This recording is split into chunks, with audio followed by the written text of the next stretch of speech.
नमो तस् भगवतो अरहतो सम्मा सम्बुद्धस्स। नमो तस् भगवतो अरहतो सम्मा सम्बुद्धस्स। नमो तस् भगवतो अरहतो सम्मा सम्बुद्धस्स। बुद्धं शरणं गच्छामि, धम्मं शरणं गच्छामि, संघं शरणं गच्छामि। द्वितीयंपि तृतीयंपि बुद्धं शरणं गच्छामि, धम्मं शरणं गच्छामि, संघं शरणं गच्छामि। इतिपिसो भगवा अरहं सम्बुद्धो विद्याचरण सम्पन्नो सुगतो लोकविदु अनुत्तरो पुरुषधम्मसारथि सत्थ देवमनुष्यानं बुद्धो भगवन्। स्वाखातो भगवता धम्मो सन्दीठिको अकालिको एहिपस्सिको औपनायिको पश्चातं वेदिता भोव्युतुहि। सुपटिपन्नो भगवतो सावकसङ्गो उजुपटिपन्नो भगवतो सावकसङ्गो सामिति पटिपन्नो भगवतो सावकसङ्गो। यदिदं चत्तारि पुरुषानि अष्टपुरुषपूगला एष भगवतो सावकसङ्गो। आहुणेयो पाहुणेयो दक्षिणेयो अञ्जलिकरणीयो अनुत्तरं प्रियं खेतं लोकसाति। साधु साधु साधु। वर्षावास में अमर बोध विहार सुरेंद्रनगर गुजरात से भिक्षु पथिक श्रेष्ठी बुद्धायन धम्मा बोधिसत्व डॉक्टर भीमराव आंबेडकर लिखित ग्रंथ पढ़ रहे हैं। भाग छठा का तीसरा भाग का पहला भाग। उनके सिद्धांतों के आलोचक।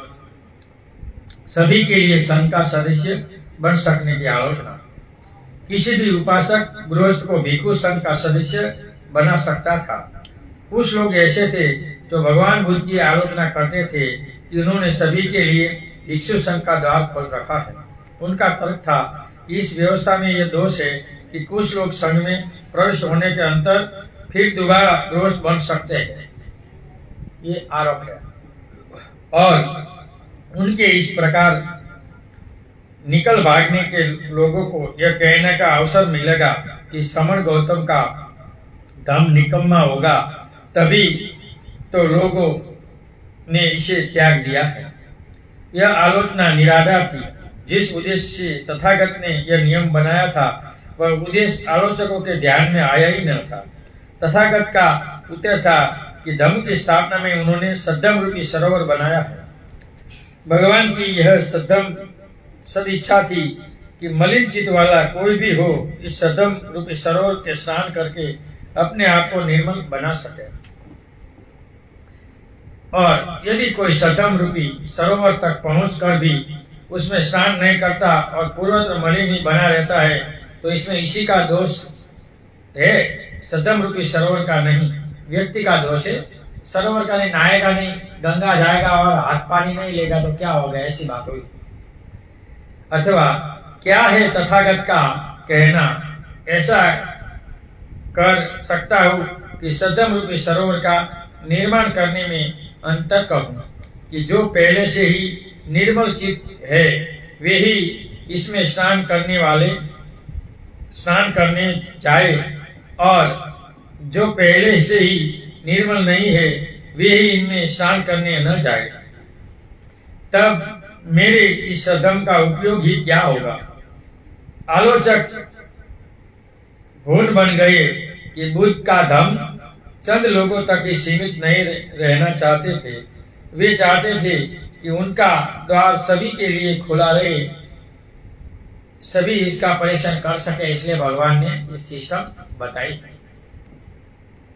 व्रत ग्रहण करने की आलोचना देखो, बहुत से लोग मैंने भी उपनिषद व्रत कथा बताई तो विरोध कर रहे थे। अरे भाई, यहाँ व्रत शब्द है, देख लो। पंचशील ही पर्याप्त क्यों नहीं है? उन्होंने और दूसरे व्रतों का व्रत रूपी में ग्रहण करने की क्या आवश्यकता है? तर्क करने वाले तर्क करते थे कि यदि बिना औषध से रोग का शमन हो सकता है तो फिर वमन कराने वाली औषधियों का क्या, अन्य ऐसी औषधियों का क्या प्रयोजन? ये सवाल है लोगों का। भगवान तथागत बुद्ध ने इन्हें व्रतों का स्वरूप इसलिए दिया क्योंकि नैतिकता की दृष्टि से इनका निश्चित मूल्य है। पुण्य प्राप्ति का एक स्थल है, तो पुण्य तो प्राप्त होना चाहिए। जो जीवन व्रत युक्त है उनका नैतिक पथ पर अग्रसर होना निश्चित है। व्रत अपने में ही पतन के विरुद्ध एक बड़ा संरक्षण है, इसलिए व्रत ग्रहण करना है। आप व्रत ग्रहण करेंगे, आपका पतन नहीं होगा, आप आगे ही बढ़ेंगे। अगर आप उपनिषद व्रत नहीं करते हैं तो आपका चित्त बोलेगा, मैं क्या व्रत करता हूँ, मैं कहाँ बुद्ध हूँ, मैं क्यों करूँ व्रत, मैं बुद्ध नहीं है तो बुद्ध करेगा, तो नासीपास हो जाता है। और ऐसे मानने वाले लोग पीछे जाते। यही परिस्थिति गुजरात में है कि अपने को बोध कहते हैं लेकिन व्रत अधिष्ठान नहीं करते। तो यहाँ बाबा साहब ने व्रत अधिष्ठान करने को कहा। पढ़ो मूर्खो और करो कार्य। जो व्रत ग्रहण करते और उनको स्वतंत्र रूप से पालन करते हैं, इनकी उन्नति होती है। व्रतों का पालन काम तृष्णा, ईर्षा, अहंकार तथा अन्य कुविचारों का बंधक है।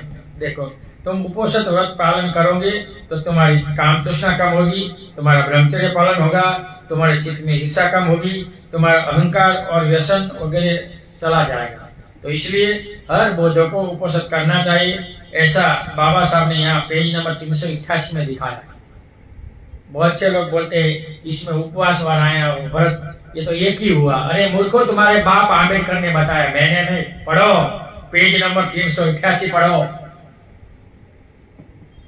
जो व्रत ग्रहण करते हैं तथा उनका पालन करते हैं, वे निश्चित रूप से सुरक्षित रहते हैं और उनका मन तथा कर्म निर्मल होता है। देखो, अगर आपको मन और कर्म निर्मल बनाना है तो आपको 80-10 उपनिषद धारण करना चाहिए।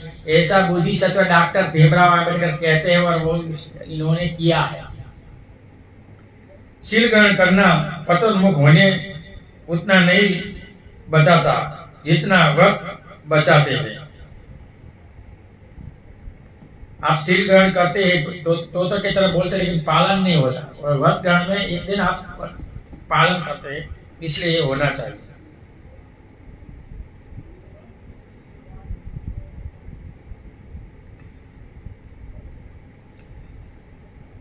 व्रती का जीवन ज्यादा कठिन है, मात्र शील ग्रहण करने वाले का नहीं। मानवता के कल्याण के लिए यह आवश्यक है कि समाज में कुछ व्रती भी रहे। इसलिए भगवान बुद्ध ने शीलों व्रतों दोनों की व्यवस्था की है। देखो, ए अपने को बौद्ध कहने वाले मूर्खों, तुम्हारे बाप बाबा साहब ने दिया और बौद्ध ने दिया, इनका आचरण करो तो तुम्हारा कल्याण होगा, वरना तुम दो धारो तलवार पर रहेंगे, तुम्हारा कल्याण नहीं होगा। अहिंसा के सिद्धांत की आलोचना।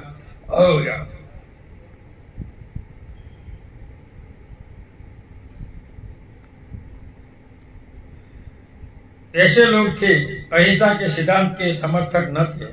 उनका कहना था कि अहिंसा का मतलब है अन्याय तथा अत्याचार के सामने सिर झुकाना। भगवान बुद्ध ने अपने अनेक अवसरों पर अपनी स्थिति स्पष्ट कर दी है।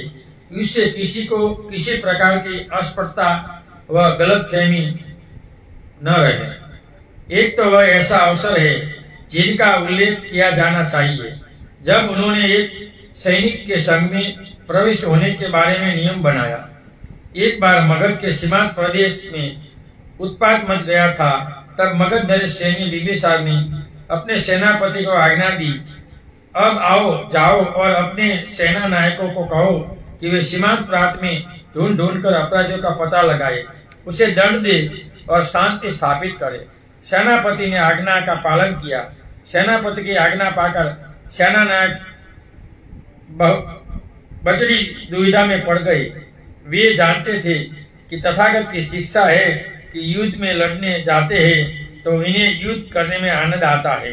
वे पाप करते हैं और बहुत अपुण्य लाभ करते हैं। जो युद्ध करते हैं, युद्ध में लोगों का आनंद होता है, फरिया वगैरह, तो ये है। दूसरी ओर राजा की आज्ञा थी कि अपराधियों का पता लगाकर उन्हें मार डाला जाए।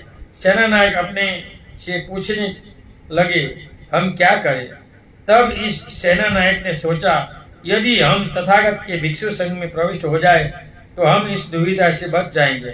तब ये सेना नायक भिक्षुओं के पास पहुंचे और उनसे प्रवज्ञा की याचना की। भिक्षुओं ने उन्हें प्रवजित तथा उपसंधा करा दिया।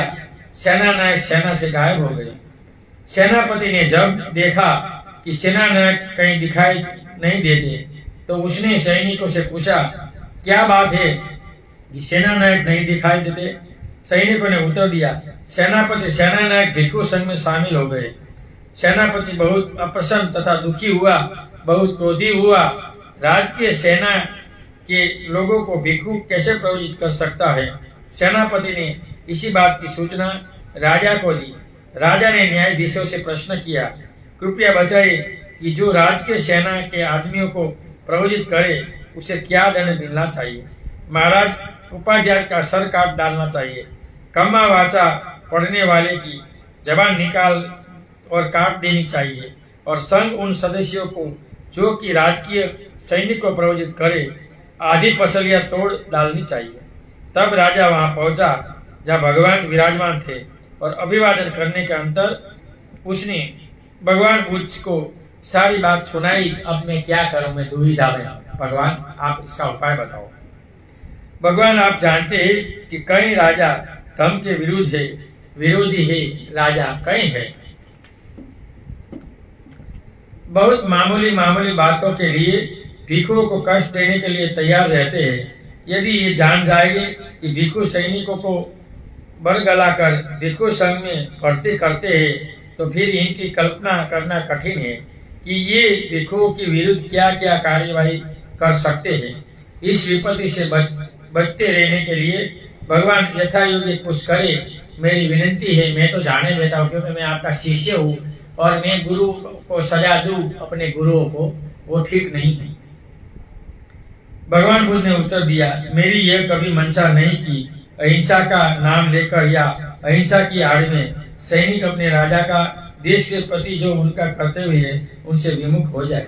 तदनुसार भगवान बुद्ध ने राज के सैनिकों के संघ में प्रविष्ट होने के विरुद्ध एक कानून बना दिया और इनकी घोषणा कर दी, भिक्षु किसी राज सैनिक को प्रवज्ञा न मिले, यदि कोई देगा तो उससे दुष्कृति के आपत्ति दोष होगा, दुक्कट का दोष होगा। एक बार श्रमण महावीर के अनुयायी श्री सेनापति ने अहिंसा के ही विषय में भगवान तथागत से प्रश्न किया था। श्री ने पूछा, अभी भी एक संदेह मेरे मन में है, क्या आप कृपया मेरे मन में अहंकार को दूर कर देंगे ताकि मैं धर्म को उसी रूप में समझ सकूं जिस रूप में आपने उनका प्रतिपादन किया है। भगवान तथागत ने स्वीकार कर लेने पर श्री सेनापति ने पूछा, भगवान, मैं सेनापति हूँ, मुझे राजा ने युद्ध लड़ने के लिए और अपने कानूनों का जनता पर पालन करवाने के लिए नियुक्त किया है, तो क्या तथागत भगवान तथागत जो दुखियों के प्रति दया और असीम करुणा की शिक्षा देते हैं, अपराधियों को दंड देने की अनुमति देते हैं, तो क्या तथागत का यह भी कहना है कि अपने घरों के बीवी बच्चों को अपनी संपत्ति की रक्षा के लिए युद्ध करना ठीक नहीं है? तथा क्या भगवान तथागत संपूर्ण स्वयं समर्पण की शिक्षा देते हैं कि हम आतताई को जो वह चाहे करने दे और जोर जबरदस्ती हमारी चीज हमें छीनना चाहे उसे भी वह लेने दे? क्या तथागत का यह कहना है कि सभी प्रकार के युद्ध, ऐसे युद्ध भी जो न्याय की रक्षा के लिए लड़े जाते वर्जित है? भगवान बुद्ध का उत्तर था, जो दंडनीय है उसे दंड मिलना चाहिए, उसे दंड मिलना ही चाहिए। जो उपहार देने योग्य हो उन्हें उपहार दिया जाना चाहिए। साथ ही किसी भी प्राणी को कष्ट नहीं दिया जाना चाहिए, बल्कि उनके साथ प्रेम और दया का वर्ताव होना चाहिए। ये आदेश परस्पर विरोधी नहीं है। जो कोई अपने अपराध के लिए दंड भुगतता है वह न्यायाधीश की देश बुद्धि के कारण नहीं बल्कि अपने ही अकुशल कर्म के परिणाम स्वरूप न्यायाधीश द्वारा दिया गया दंड उसने अपने कर्म का ही फल है। न्यायाधीश जब दंड देता है उसे मन में दंडनीय व्यक्ति के प्रति किसी भी प्रकार की द्वेष की भावना नहीं होनी चाहिए, और एक हत्यारे को भी जब फांसी की सजा दी जाए तो यही सोचना चाहिए कि यह उनके अपने अनंतरम तो शुद्धि की ही को शुद्ध ही बनाएगा। तो कोई भी दंडनीय व्यक्ति अपने भाग्य को रोएगा नहीं बल्कि प्रसन्न होगा। इस बातों पर अच्छी तरह विचार करने से यह बात स्पष्ट हो जानी चाहिए कि भगवान बुद्ध की देशना में अहिंसा का मुख्य स्थान है, किंतु वह निरपेक्ष ही नहीं है कि सब जगह हिंसा करना ऐसा बात नहीं है। दंडनीय होता है, इनको दंड देना चाहिए, ऐसा भगवान का कहना है।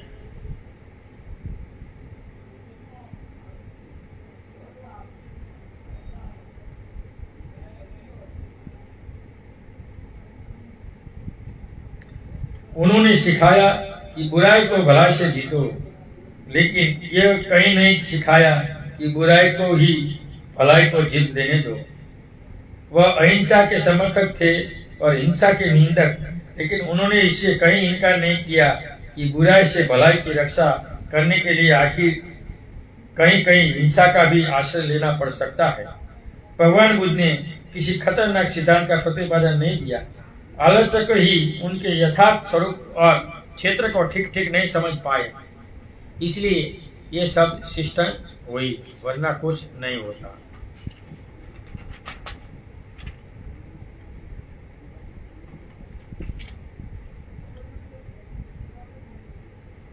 शिव का उपदेश देकर संसार अंधकार वृत्ति करने का दोषारोपण। पहला, दुख का कपिल ने जो अर्थ किया है वह चंचलता, अशांति, अस्थिरता। आरंभ में यह शब्द कुछ आध्यात्मिक अर्थ ही रखता था, बाद में इनका अर्थ शरीर और मन का कष्ट हो गया। दोनों अर्थ पर एक दूसरे बहुत दूर दूर नहीं थे, दोनों पास पास थे। अशांति से ही शरीर तथा मन के कष्ट उत्पन्न होते हैं। अचिर काल में ही इनका अर्थ सामाजिक तथा आर्थिक कारणों से शारीरिक और मानसिक कष्ट हो गया।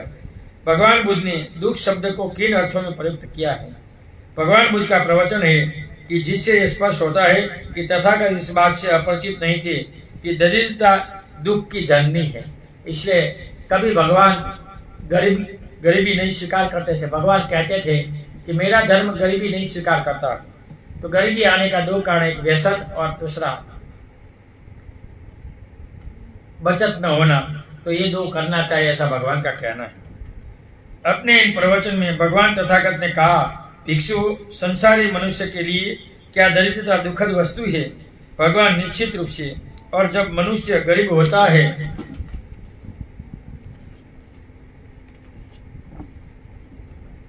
उसे गरज रहती है, उनका हाथ तंग रहता है, उसे कर्ज लेने की आवश्यकता पड़ती है, तो क्या वह अवस्था भी दुखद वस्तु है?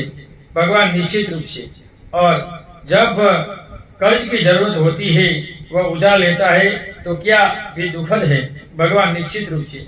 तब जब कर्जा चुकाने का समय आता है, वह कर्जा चुका नहीं सकता, तो लेने वाले उस पर जोर डालते हैं और वह यह भी दुखद है। भगवान निश्चित रूप से। और जब जोर डालने पर भी वह नहीं दे पाता तो उसे पीटते हैं, तो क्या ये दुखद नहीं है? भगवान निश्चित रूप से। और जब पीटते हैं पर भी नहीं दे सकते तो बांध डालते हैं, और तो क्या वो दुखद नहीं है? भगवान निश्चित रूप से। इसलिए भिक्षु, दरिद्रता, आवश्यकता, कर्जा लेना, जोर डालना तथा बांध जाना, ये सभी सांसारिक मनुष्य के लिए कष्टप्रद है। संसार में दरिद्रता और ऋण बड़े दुखद है। इससे स्पष्ट होता है कि भगवान बुद्ध की दुख की परिकल्पना भौतिक भी है। तो भगवान ने भौतिक दुख की भी बात की है, सिर्फ आध्यात्मिक दुख की बात नहीं की है। दूसरा, अनित्यता का अधिकार का बनना। अनित्यता का अंधकार का कारण बनना। इस अंधकार वश के आरोप का दूसरा कारण अनित्यता का यह सिद्धांत बताया जाता है कि जो भी किन्हीं चीजों से मेल से बना है वह सब अनित्य है। इस सिद्धांत की सच्चाई तो सभी स्वीकार करते हैं। हर कोई मानता है कि सभी चीजें अनित्य है। यदि कोई सिद्धांत सत्य है तो उसकी घोषणा होनी चाहिए जैसे स्वयं सत्य की, भले ही वह अरुचिकर क्यों न हो। लेकिन इससे एक निराशावादी परिणाम क्यों निकाला जाए। यदि जीवन थोड़े ही दिन के लिए है तो यह थोड़े ही दिन के लिए है। इस विषय में किसी को भी दुखी होने की कोई जरूरत नहीं है। यह तो केवल अपने अपने दृष्टिकोण की बात है। ब्रह्मियों का दृष्टिकोण सर्वथा भिन्न है। किसी की मृत्यु का उत्सव ब्रह्मी परिवार में ऐसे ही मनाया जाता है जैसे यह कोई बड़ी खुशी होने की बात हो। जिस किसी की मृत्यु होती है गृहस्थ सभी परिचितों को भोज देता है और लोग नाचते गाते मृतदेह को स्मशान भूमि तक ले जाते हैं। मृत्यु आने ही वाली थी, इसके लिए कोई इनकी परवाह नहीं करता। यही अनित्यता का सिद्धांत निराशाजनक है तो केवल इसलिए कि नित्यता को जो वास्तविक के सत्य है वो सत्य मान लिया गया है। इस बुद्ध की देशना पर आरोप नहीं लगाया जा सकता है कि वो निराशावाद फैलाते हैं। ये बात गलत है। देखो, ये बताते हैं कि मृत्यु के पीछे नाच गाना वगैरह करते हैं और रिश्तेदारों को बुलाकर भोजन कराते हैं। जो ऐसे कास्ट में मृत्यु के मीठा खाने की जो बात परंपरा है तो इससे ये स्पष्ट हो जाता है कि ये लोग बौद्ध थे। इसमें बाबा साहब ने दिखा है। तो हमारे में भी मृत्यु के 3 दिन 5 दिन के बाद मीठा देते हैं, भजन सत्संग करते हैं, आनंद प्रमोद करते हैं ना। तो ये सिस्टम बुद्ध की सिस्टम है। तो ये विदेशों में होता है। तीसरा, क्या बौद्ध धर्म निराशावादी है? भगवान बुद्ध के धर्म पर निराशावादी धर्म होने का आरोप लगाया है। इस आरोप का कारण प्रथम आर्य सत्य नोबल ट्रूथ है, जिनका कहना है कि संसार में दुख, चिंता, कष्ट है। वह सचमुच आश्चर्य की बात है कि दुख का उल्लेख होने मात्र से बुद्ध धर्म पर आरोप लगाया जाए। कार्ल मार्क्स ने भी कहा था कि संसार में शोषण, गरीबी और भी अधिक गरीब होते चले जा रहे हैं, अमीर और भी अधिक अमीर होते चले जा रहे हैं। अभी इस देश में एक राजा आया है, इसके कारण भी यही है कि उद्योगपति का पैसा माफ कर दे और खेडूत की लोन माफ नहीं होती। लेकिन तब भी किसी ने नहीं कहा कि कार्ल मार्क्स का सिद्धांत निराशावादी सिद्धांत है। तब बुद्ध देशना से ही संबंध में इन भिन्न दृष्टिकोण क्यों रखा जाए? इनका एक कारण यह हो सकता है कि उन्होंने अपने प्रथम उपदेश में ही यह कहा है कि जन्म भी दुख है, जरा भी दुख है, मरण भी दुख है, और इससे भगवान बुद्ध के धर्म को गहरी निराशावादी रंगत दे दी गई है। लेकिन जो शब्द शिल्प है ये जानते हैं कि यह एक कलापूर्ण अतिशयोक्ति मात्र है, और जो इस साहित्यिक कला में निष्णात है वे प्रभाव उत्पन्न करने के लिए इनका उपयोग करते ही है। यह कथन है कि जन्म दुख है, एक अतिशयोक्ति है। यह भगवान बुद्ध के ही एक दूसरे उपदेश में सिद्ध किया जा सकता है, जिससे उन्होंने कहा है कि मनुष्य जन्म एक दुर्लभ वस्तु है। फिर भी मनुष्य के लिए दुख ही की बात होती है। तभी शायद तथागत का आरोप लगाना गलत है, और ये गलत आरोप लग सकता है और लगाया है। लेकिन बुद्ध का दूसरा आर्य सत्य इस बात पर जोर देता है कि दुख का अंत होना चाहिए। दुख का अंत करने की बात पर जोर देने के लिए ही उन्हें दुख के अस्तित्व की चर्चा करनी पड़ी है। भगवान बुद्ध ने दुख को दूर करने की बात को ही सर्वाधिक महत्व दिया है। यही कारण है कि जब उन्होंने देखा कि कपिल ने दुख के अस्तित्व की चर्चा भर की है और इससे अधिक कुछ नहीं किया, तो वे असंतुष्ट हुए और उन्होंने मुनि आला कालम का आश्रम तक छोड़ दिया। तब ऐसा धर्म निराशावादी धर्म कैसे कहला सकता है? नीचे से जो शास्त्र दुख का अंत देखने के लिए उत्सुक थे वो निराशावादी कहे जाने का आरोप गलत है और आरोप झूठा है। 5वां, आत्मा तथा पुनर्जन्म संबंधी आलोचना।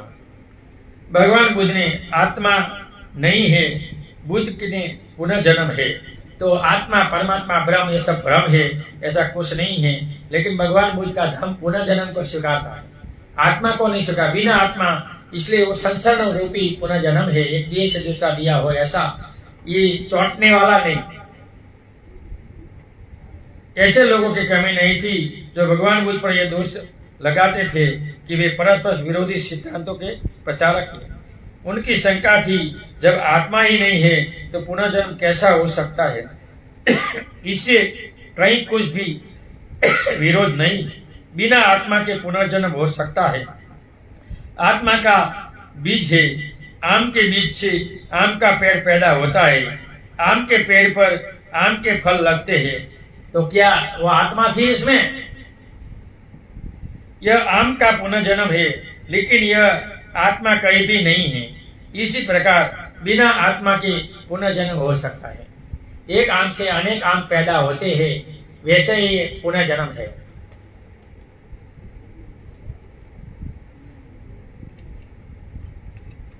उच्छेदवादी होने का दोषारोपण। एक बार भगवान बुद्ध जब श्रावस्ती के जेतवन विहार में ठहरे हुए थे, तो उन्होंने सूचना मिली कि अरिट नाम का एक भिक्षु ऐसे मत को, जो तथागत का मत नहीं है, तथागत का मत समझ रहा है, एक विषय में जिनके बारे में अरिट तथागत को गलत तौर पर समझ बैठा था, वह भगवान के उच्छेदवादी होने न होने का विषय था।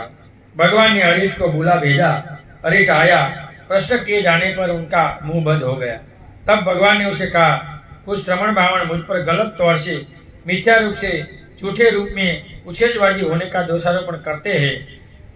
कहते हैं कि मैं प्राणियों के उच्छेद की अभावनात्मक विनाश की शिक्षा देता हूँ। यह वास्तवता है, सर्वथा विरुद्ध है। मैं ऐसा नहीं हूँ, मैं उच्छेदवादी नहीं हूँ, मैं आस्तिकवादी हूँ, मैं नास्तिकवादी नहीं हूँ। यदि तो है ही नहीं, यही तो मैं नहीं सिखाता हूँ। पहले भी और आज भी मैं यही सिखाता हूँ कि दुख है, दुख का निरोध है। संसार में दुख है और उनका उपाय है, ये कहा तो दो बार पीछे से जुड़ा होगा कि पहले से हुआ, ये तो शंका का समाधान है। ठीक है, यहाँ हमारा समय हो गया है, तो यहाँ ये हम पूर्ण करते हैं।